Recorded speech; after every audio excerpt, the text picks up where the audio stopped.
Olá, a bênção de todos e todas. Nossos ancestrais nos abençoe sempre, com muita vida, muita saúde, muita prosperidade. Me chamo Jagunilê, sou alabê do Ele Axé Alaê. E hoje eu tô com uma pessoa muito especial, que é o meu babalorixá, a Babilojô. Queria que o senhor se apresentasse um pouquinho. Sim. Eu sou Babilojô, babalorixá aqui do Ele Axé Alaê. Sou feito do Ele Axé Opomim. Minha iniciação foi com a mãe Omim, Ele Axé Opomim.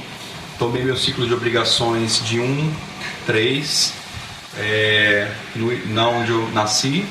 E tomei meu Oduigê, meus 7 anos, no Ilê Alabaxé, na casa do saudoso pai Edinho do Oxóssi, que tem a direção atual de pai Robinho de Otim. Então fazemos um bom trabalho aqui dentro do Candomblé, de aprendizado, de trabalhos ligados à cultura, à arte também, porque não tem como a gente falar de Candomblé sem a gente falar de processo de aprendizagem, de cultura, de arte. Então esse é Babilojô, um grande incentivador, e também sempre ressalto que o meu papel é sempre de uma educação antirracista.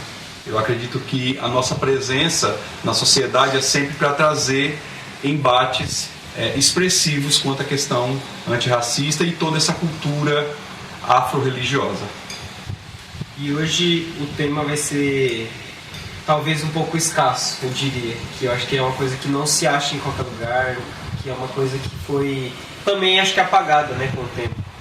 Foi esquecida com o tempo, que é sobre o Orixá Otim, a Orixá Otim, né, que muitos levam como uma qualidade de Oxóssi, muitos levam como um Orixá separado, e o tema vai ser esse, que eu acho que até pra mim mesmo é um tema um pouco escasso, pois aqui na nossa cidade, que em Londrina, no Paraná, não tem quase casas que cultuam Otim, é muito difícil, né, achar casas que cultuam esse orixá como um orixá, né? Não como uma qualidade de Oxóssi ou como uma qualidade de Oxum. Se cultua-se no Candomblé Ifon também. Eu queria que o senhor falasse um pouquinho mais. Acho que o senhor sendo filho de um babalorixá, né? Que é de um orixá, que é de orixá Otim. Sim, sim. Primeiramente a bênção, meu pai Robinho de Otim, a bênção a todas as pessoas, a bênção ao meu pai Odelonim, meu avô Odelonim, a bênção minha mãe Omim. E pedindo esse agô ao ancestral, né, da casa, um ancestral vigente hoje na casa do Ilê Alabaxé, que a gente vem falar desse orixá que é tão maravilhoso. Otim não é um orixá qualidade de nenhum outro. Obviamente que as pessoas atrelam algumas qualidades de Oxóssi a essa divindade, por parecerem tem muitas características, né? E também associam as Oxuns, que são Iaodés, que também são Oxuns caçadoras, que levam o Ofá como uma das suas ferramentas, também são encaradas como Oxum Otim, né? Então fica nesse meandro. Nós sabemos que nós somos uma religião de diáspora, então tudo aquilo que se envolve com as nossas tradições ancestrais, a gente tem uma relação de muita construção. Então, o Candomblé não é uma religião africana. Nós não estamos falando de uma religião africana. Eu estou dando esse contexto para que a gente entenda como que o orixá, né, os orixás acabam chegando para a gente como qualidades e não como orixás específicos. Nós temos uma situação muito peculiar. Por exemplo, nós temos muitas orixás que são peculiarmente divindades Odô, divindades da água. Então, com essa diáspora, né, essa vinda forçada do povo africano, do povo preto, como escravizados, perdeu-se muito. Então, quando você atravessa o oceano numa condição de escravo, você não chega do lado de cá com o culto como ele é feito lá na origem. Então, chegava aqui, não tinha tempo, aliás, não era nem considerado um sagrado, né? Toda a crença nos orixás, nos voduns, nos equices, enfim, em todas as energias que se cultuavam em terras africanas. E aí a gente tem uma relação de condensar. O seu orixá que você cultua é orixá Odô, é da água também, o meu também é. Então a gente vai unir esse culto e vamos dar um nome só. Vamos pensar, Oxum. Então, Oxum são todas essas divindades que também são da água, que também são ligadas à fertilidade, que também são ligadas à subsistência do lar, né, ao crescimento das plantas, aos ciclos de chuva, enfim. E aí a gente trata como qualidades. Eu estou dando o exemplo de Oxum porque é a mesma coisa que aconteceu com Oxóssi, a mesma coisa que aconteceu com os caminhos ligados a Ogum, né? É a mesma coisa que aconteceu com os Alafim Oyó, cada Alafim Oyó, que seriam os reis, né? Alafim quer dizer o rei, vamos traduzir como rei, mas é o grande responsável pela sua ebé, pelo seu povo. Então todos os Alafins Oyós que passaram pelaquela terra e foram grandes governantes, acabaram no culto afro-brasileiro, no candomblé, sendo tratados como qualidades de uma única divindade. E aí a gente vai falar de Otim, né? Otim, então, passa por esse processo de associação a outros orixás. Pai, mas por que então não temos esse orixá como qualidade só, assim como aconteceu com os outros? Porque a energia do orixá é muito forte. Então, a manifestação do orixá, isso aí já é uma questão litúrgica, já é uma questão do mágico que acontece dentro da nossa fé, da nossa religiosidade. A manifestação do orixá é tão presente, é tão forte, algumas casas guardaram, principalmente as casas ligadas ao culto aos voduns, que nós conhecemos hoje como casas Jeje, né?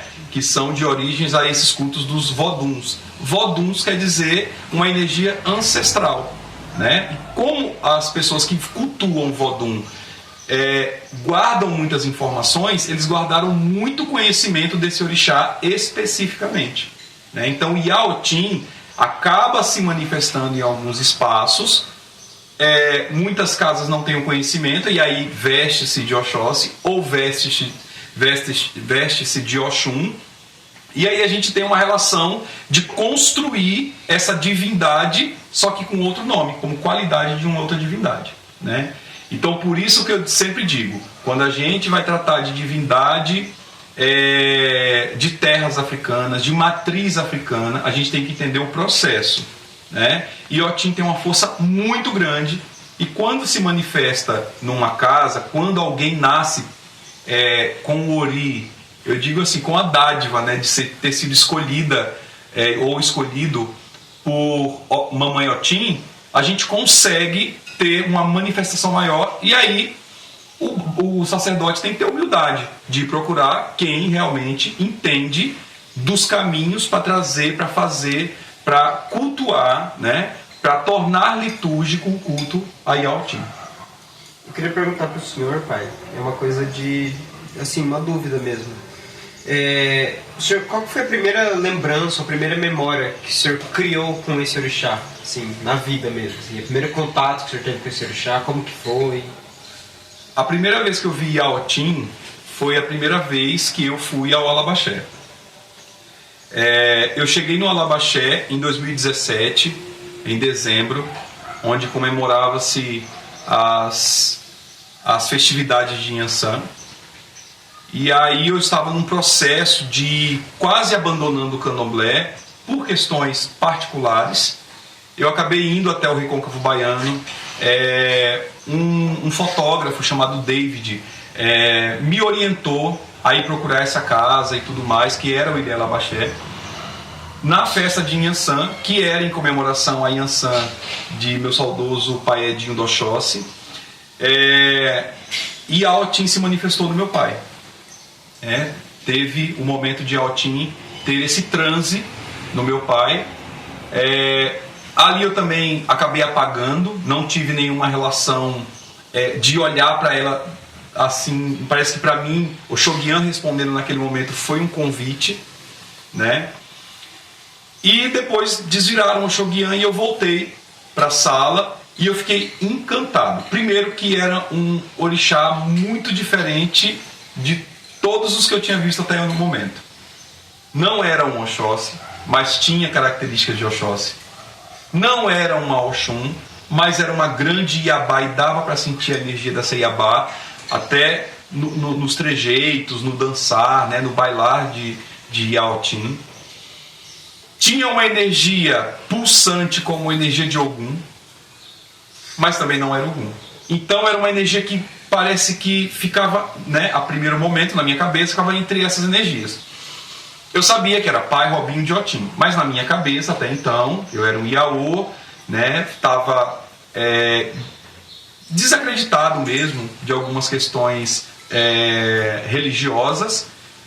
E aí eu fiquei pensando assim, que orixá era aquele, né, que orixá autônomo, forte, uma grande guerreira, né, mas também com a docilidade de uma mãe, de uma Iá, de uma Abá tão grande que confundia a si mesmo. Então eu até nem julgo quem diz que Yaotin seja uma Oxum, porque as Oxuns, a Oxum tem essa relação em qualquer uma das suas qualidades, caminhos, enfim, como queiram determinar, mas Oxum tem essa coisa de acolhimento, né?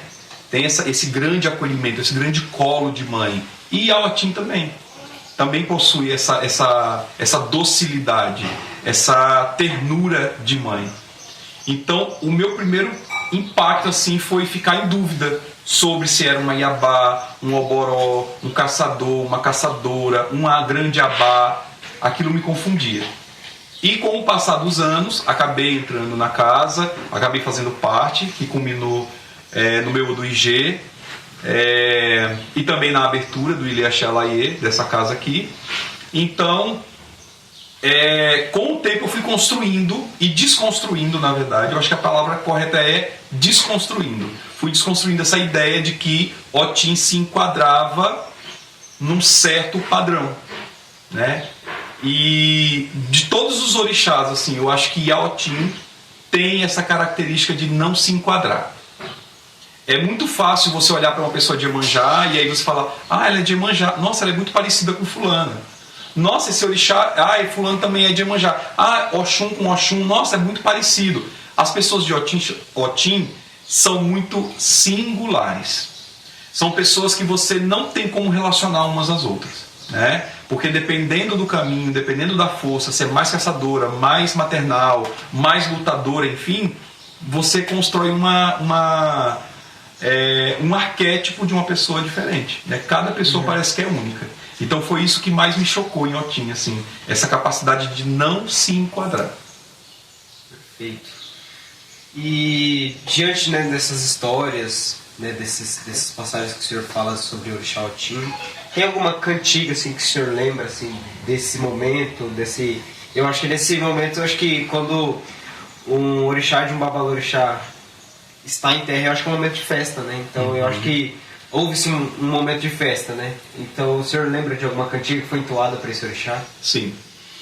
A cantiga que Yaotin, ela mesmo, que foi uma das coisas que eu estranhei, por ela não se enquadrar. A gente sempre vê no candomblé, orixás. Eu não estou falando de vodum, eu não estou falando de inquice, de outras energias que talvez eu não tenha contato e também eu não tenho propriedade para falar. Estou falando de orixá.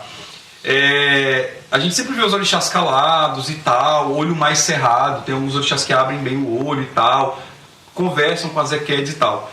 E, para minha surpresa, já no primeiro dia que eu fui no Alabaxé, Yaotin entoou uma cantiga e eu fiquei muito feliz, assim. Tanto é que, com o tempo, eu ficava ouvindo com muita atenção, né? Que é uma cantiga que ela fala assim: Otim Rum Setakun Loyo Azao Runyan Azao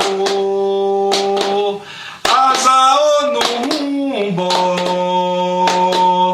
Otim Rum Setakun Loyo Azao Runyan Azao Azao no Rumbo Azao no Rumbo para Azao Runyan. E aquela cantiga, quando ela terminou de cantar, né, E aí veio aquela, até me arrepia, que veio aquele coral, né? Porque uma das grandes características do Ilê Alabaxé é essa resposta. Você vê realmente, eu acho que isso é até uma questão que a gente pode explorar bastante dentro do Alaiê também. Quando o Ogã está cantando, quando o Babalorixá está cantando, as pessoas respeitam esse momento da chamada e da resposta. E nessa chamada eu fiquei procurando quem era. E era Yautin cantando, né? E essa cantiga me deixou assim extasiado, né? E ela dançando e cantando, para mim foi incrível, né? E a resposta das pessoas, aquilo me contaminou de uma forma. Eu sempre digo que a primeira festa que eu fui foi essa de Oiá, de Inhansã, mas para mim foi um convite de Otim para que eu estivesse ali, né? E vê-la cantando, e essa cantiga, de vez em quando eu me pego cantando essa cantiga pelos cantos, né? Porque me lembra muito a Yaotim do meu pai. E eu acho que é uma característica muito do Ilê Alabaxé mesmo, que cantigas que acho que viram coral, assim, de tão bonito, né? Tipo, as cantigas de Oxum, os batalhas de Oxum ficam muito bonitos em um coral. As cantigas de Otim, eu acho que fica Sim. Deve ser um coro, assim, muito bonito, né? As cantigas de... Principalmente, acho que de Oxóssi, Otim, Oxum, Yansan. E é muito interessante, né? Saber que... Acho que essa desconstrução, né? Desse orixá. Como Otim, acho que como Exu também, Iroko, são orixás que não são tão explorados, não tem muitas cantigas. Acho que Exu é o que mais tem, né? Mas não tem muitas cantigas, mas são orixás que têm energias únicas, têm sensações únicas. É uma dádiva, né? Acho que para um Yaô, um Muzenza, um Vodun, ser filho, né? desses orixás mais específicos, dessas energias mais específicas, né? Porque isso se torna aquilo que o orixá é, que é único, né? Que é uma sensação única, né?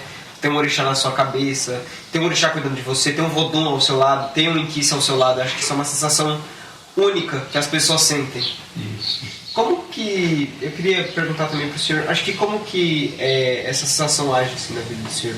Saber que uma divindade como o Shogyan vem ao mundo através do senhor. Olha, não é fácil, assim. Talvez no início da nossa jornada enquanto... hoje eu sou um babalorixá dentro da minha casa, né? Sou respeitado aonde eu adentro, né? Por quem quer respeitar esse sacerdócio. Faço questão de defender o orixá, o candomblé, essa religião de diáspora que é o candomblé, né? Respeito todas as outras formas, mas quando eu vou ser sempre o Iaô. Perante os olhos do meu orixá, eu posso ter dado quantas obrigações, né, forem necessárias, mas para o meu orixá eu sempre vou ser o Iaô. Então eu tenho essa relação com a presença do meu orixá. No começo é meio estranho, né? Você não governar o seu corpo, você não estar consciente, você passar um período de tempo, aí você retorna e você viu que passou um processo de tempo, é muito diferente. Isso fisicamente, né? Eu digo, o que a gente sente deixa a gente meio confuso. Mas pelo lado metafórico, pelo lado de manifestação, pela questão espiritual mesmo, eu me sinto uma pessoa condecorada, sabe? Quando alguém condecora a gente, fala, poxa, eu fico muito lisonjeado em saber que o Shogyan escolheu o meu Ori, que o Shogyan escolheu o meu Ará, o meu corpo, para que eu recebesse essa energia, né? Ele fez os trâmites que ele quis. Ele escolheu a casa que ele me escolheu para que eu nascesse no culto dele, né? O Shogyan, os orixás, todas as energias não nascem. Quem nasce é a gente, para o orixá, para a divindade. Então ele escolheu a mão, ele escolheu a casa, os caminhos, né? Hoje eu entendo isso. Então, só respondendo uma pergunta para não ir muito longe, eu me sinto condecorado, eu me sinto lisonjeado em receber uma energia como o Shogyan. Bom, encerra-se aqui esse assunto sobre o Orixá Otim. Eu queria agradecer ao senhor não por esse momento, claro, por esse momento também, mas por tudo que o Senhor faz pelo meu orixá, pelo meu ancestral, e que acho que nossos ancestrais nos abençoe sempre, abençoe o Senhor com muita vida, prosperidade, saúde, sua bênção, e que nossa luta, né? Acho que a luta do Senhor, que é a luta contra o racismo, contra eu acho que essa luta contra a morte simbólica do candomblé, porque as pessoas querem matar o candomblé. As pessoas querem transformar o candomblé num culto onde se tem na África, onde se tem na Nigéria, mas eu acho que o próprio culto, no próprio lugar que nasceu, já se perdeu, não tem como encontrar mais. Eu acho que tem que haver um respeito, acima de tudo, pelo ancestral. Se eu acho que a pessoa é de Ifá, a pessoa é de Egungun e se iniciou na terra onde tudo isso nasceu, ela deve respeitar o ancestral que está no nosso país, porque acho que se não fosse esses ancestrais desse país, ele não iria para o país que é onde ele foi. Então, gratidão, que essa luta nunca pare e que seja repleta de vitórias. Eu acho que não é fácil nessas lutas, mas seja repleta mais de vitórias do que de derrotas. Eu proponho para que a gente finalize, primeiramente dizer que eu estou muito feliz de estar aqui. Tenho certeza que esse canal vai ser um sucesso, né? Tenho certeza que você também vai ser um Ogã, um Alabê muito bem recebido, assim como já é em Londrina, como já é em São Paulo, no interior também, né? Por causas de tantas nações, por outras religiões como a Umbanda também, né? Porque nós somos casas irmãs, não somos rivais, né? Então tenho certeza que esse papel, eu tenho muito orgulho de ver que você já está desempenhando, né? Como Alabê, né? Como aquele que nasceu para cantar, para louvar, para rezar, para reconstruir histórias no barracão, né? Que é assim que eu vejo essa figura do Alabê. E aí eu proponho para que a gente finalize cantando mais uma cantiga que eu acho que é muito expressiva, falando de puxada e resposta, né? Dentro do Alaê, né? Ó tirerê, moitafá. Ó tirerê, moitafá. Orixá tafarumbó. Ó tinhobadele, aoionile. Ó tirerê.